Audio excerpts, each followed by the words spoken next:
बहुत दूर तक फैला हुआ एक ऐसा जंगल था जिसकी सीमाएं किसी नक्शे में नहीं थीं। पेड़ों की ऊंचाई आसमान से बातें करती थीं, नदियां चांदी की तरह बहती थीं और हर जानवर जानता था कि ये जंगल साधारण नहीं है। इस जंगल का नाम कोई नहीं लेता था, क्योंकि नाम लेने से पहले लोग झुकते थे। ये जंगल एक साम्राज्य था, और उस साम्राज्य का राजा था एक विशाल शरीर वाला, सुनहरे अयाल वाला, आंखों में आग और आवाज में बिजली लिए शेर। जब वो दहाड़ता था तो पत्ते कांपते थे, पानी थरथराता था और पहाड़ भी अपनी जगह स्थिर हो जाते थे। राजा शेर सिर्फ ताकत से राजा नहीं था, उसने जंगल को नियम दिए थे, सीमाएं तय की थीं और हर जानवर को उसकी जगह। राजा के दरबार में हर सुबह सभा लगती थी, जहां हिरन, हाथी, भालू, तेंदुए सब अपनी अपनी बात रखते थे।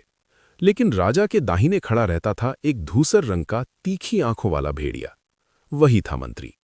भेड़िया बहुत कम बोलता था, लेकिन जब बोलता था तो राजा भी ध्यान से सुनता था, क्योंकि भेड़िया ताकत से नहीं, दिमाग से लड़ता था। उधर दरबार की छाया में पेड़ों के पीछे, झाड़ियों के भीतर एक और आंखें थीं, पतली, चमकदार, हमेशा मुस्कुराती हुई। वो थी लोमड़ी। लोमड़ी दरबार में नहीं बैठती थी, वो खबरों में बैठती थी।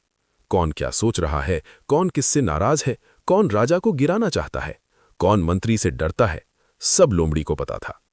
राजा शेर को लगता था कि जंगल शांत है, लेकिन जंगल के नीचे सत्ता की जड़ें हिलने लगी थीं। उत्तर की ओर काले पेड़ों के पीछे कुछ जानवर पहली बार सवाल पूछने लगे थे। दक्षिण में नदी के किनारे कुछ युवराजों को लगने लगा था कि शेर अब बूढ़ा हो रहा है, और भेड़िया ये सब देख रहा था। लोमड़ी ये सब सुन रही थी, और शेर अब भी दहाड़ रहा था। लेकिन जंगल में दहाड़ से ज्यादा फुसफुसाहटें बढ़ने लगी थीं। उसी रात जब चांद पूरा था और हवा रुकी हुई थी, लोमड़ी पहली बार राजमहल की छाया में पहुंची। उसने भेड़िए की तरफ देखा। भेड़िए ने बिना देखे मुस्कुराया, क्योंकि खेल शुरू हो चुका था। खेल की पहली चाल किसी ने दहाड़ कर नहीं चली, किसी ने तलवार उठाकर नहीं चली। पहली चाल एक खबर थी। सुबह होते ही जंगल के पूर्वी हिस्से में यह बात फैल गई कि राजा शेर ने कर बढ़ाने का मन बना लिया है। हिरण डर गए, खरगोश कांपने लगे और बंदरों ने पेड़ों पर बैठकर बहस शुरू कर दी।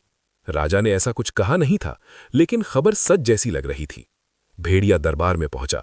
उसने राजा की आंखों में देखा। राजा ने कुछ नहीं कहा, क्योंकि राजा जानता था कि यह खबर दरबार से नहीं, जंगल से निकली थी। उसी समय लोमड़ी उत्तर की पहाड़ियों में थी। वो वहां भेड़ियों के झुंड से मिली, जो राजा से नाराज थे, क्योंकि उन्हें सीमाओं पर कम अधिकार मिला था।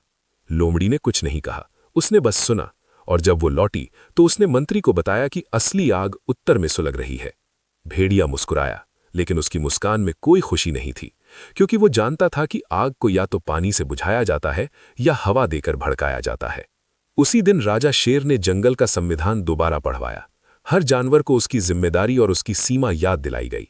कुछ ने सिर झुकाया, कुछ ने दांत पीसे, और कुछ ने पहली बार राजा की आंखों में डर खोजने की कोशिश की। रात को जब दरबार खाली था, भेड़िया अकेला बैठा रहा। लोमड़ी आई। उसने पूछा, क्या समय आ गया है? भेड़िए ने कहा, समय नहीं, हालात तय करते हैं, और हालात तेजी से बदल रहे हैं। दक्षिण की नदी इस बार कम पानी लाई थी। हाथियों के कबीले नाराज थे। पश्चिम में तेंदुए अपने क्षेत्र को लेकर आक्रामक हो रहे थे, और पूर्व में बंदर राजनीति सीख चुके थे। राजा शेर सब देख रहा था, लेकिन पहली बार उसने महसूस किया कि जंगल उससे सवाल पूछ रहा है। एक रात राजा अकेला चट्टान पर बैठा था। नीचे पूरा जंगल था, ऊपर आसमान। उसने दहाड़ना चाहा, लेकिन वो रुका, क्योंकि ये लड़ाई दहाड़ से नहीं, समझ से लड़ी जानी थी। उसी पल भेड़िया पीछे आकर खड़ा हुआ। उसने कहा, राजा, अब आपको राजा से ज्यादा नेता बनना होगा। राजा ने पीछे नहीं देखा, उसने बस कहा, और तुम्हें मंत्री से ज्यादा सच बोलना होगा।